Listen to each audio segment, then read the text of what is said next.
Alright, what's up, yins, guys? I'm gonna make another video here. And I'm gonna, you know how I told you before, sometimes I get writer's block or blogger's block, but if somebody gives me the right comment on YouTube or says the right thing to me, man, I really go to town, either on a speech or a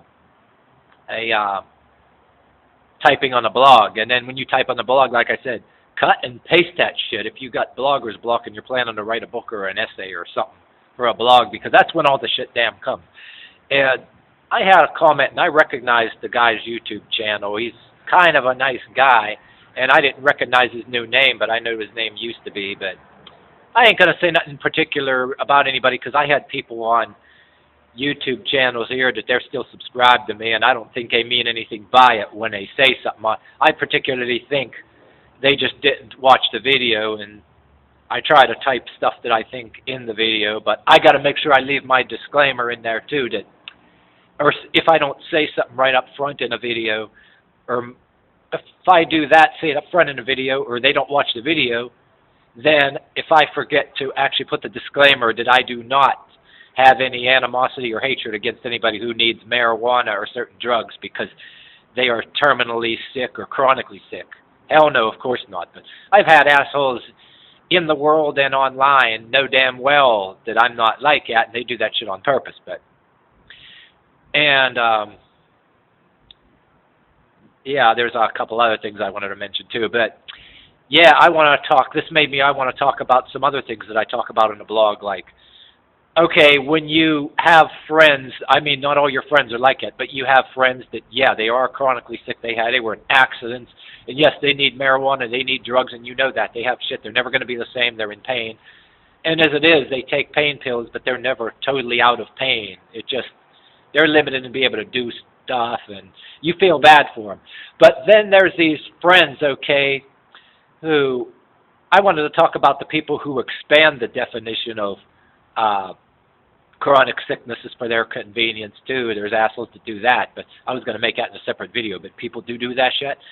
But I'm going to talk about right now the kind of people who do have chronic sicknesses.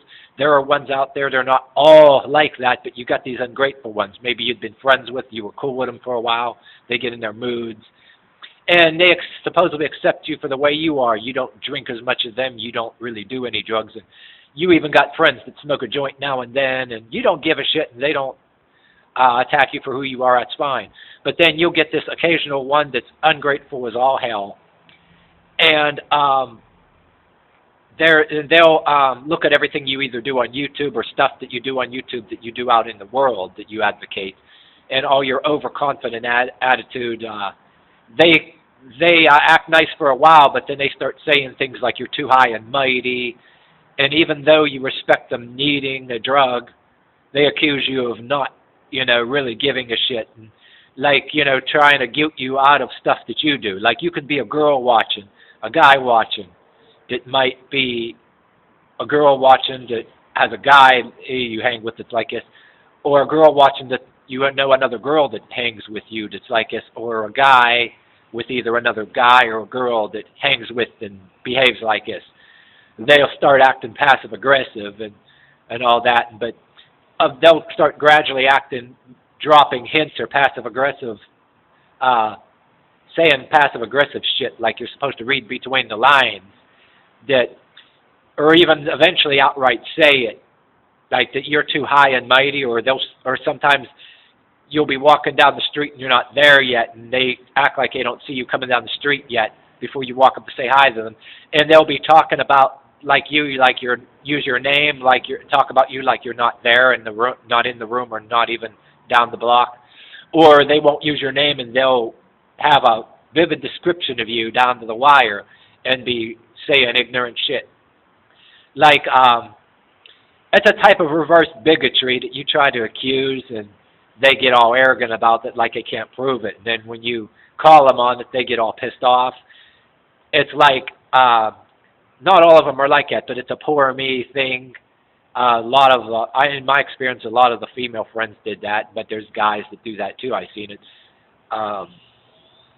Yeah, they'll say every little thing you do that's none of their business, or you think that, or anything that you think or anything you do in your personal life or do in front of them, that's whether it's a physical exercise, a physical activity they know you go and do to when you're not around them, they'll say shit like that. Or if you say you're on and off unemployment, you get employed for a while, have a good job, you're employed again. But when you are employed, even whether it's a better paying job than you had or not, or something that pays the same or even a little less, every time you're employed and you walk around with money in your pocket, you could tell they don't like you because you don't spend any drug money on pills and drugs.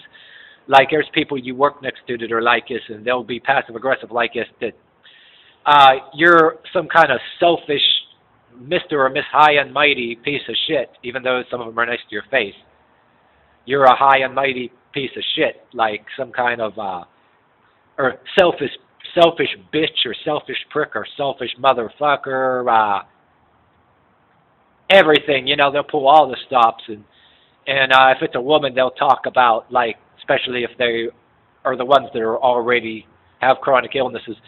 If you're a guy, they'll talk about their ex-wife talk about their ex-husband that beat them or abused them, and everything you do in an exercise or something, whether it's a punching bag weight set that you're doing or even yoga, it makes you look like you're potentially violent like their ex. And they'll say that you're talking all intelligent, trying to be a psychiatrist, and, oh, that's bad news. My ex-husband did that stuff. He even had psychology books, and he's a super intelligent, abusive sociopath. And, it's a bunch of shaming tactics that you could be in a younger person, going to school or college, or don't have a lot of friends that some of them can fall for this shit and shame you out of it. You know what I mean? Like if you're desperate and need friends that bad.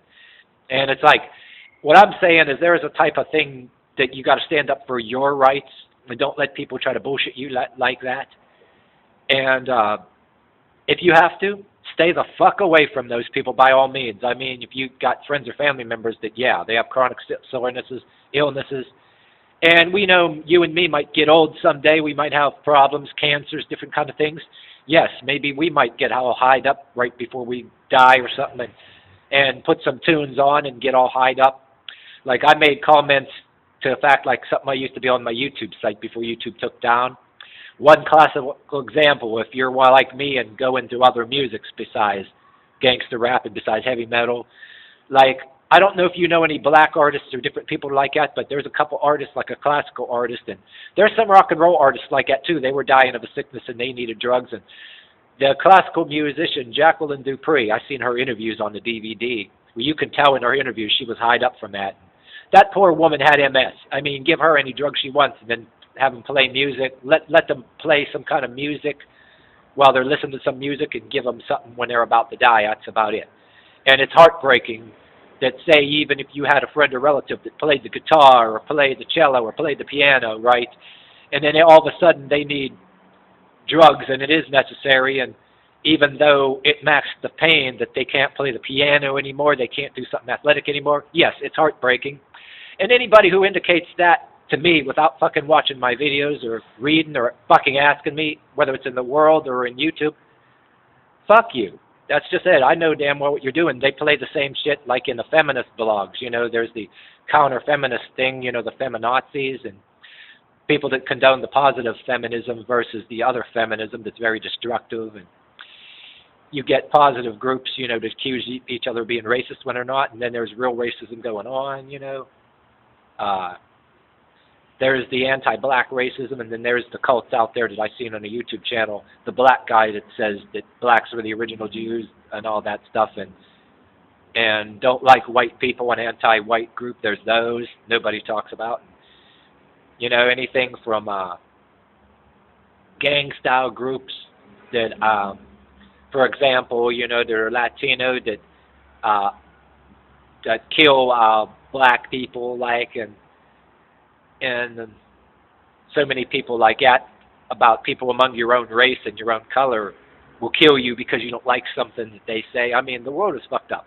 You can be another woman who goes into their church, can be evil. I mean, damn, But, yeah, excuse me, I almost had to cough up a hawker here. But, I'm jibber-jabbering here. Almost coughed up like a hawker there, yeah. But anyway, yeah, that's it for me. I talked kind of my throat out. Blech, there, you know what I mean? All right, that's a long-winded video. See you next time. That's it for me.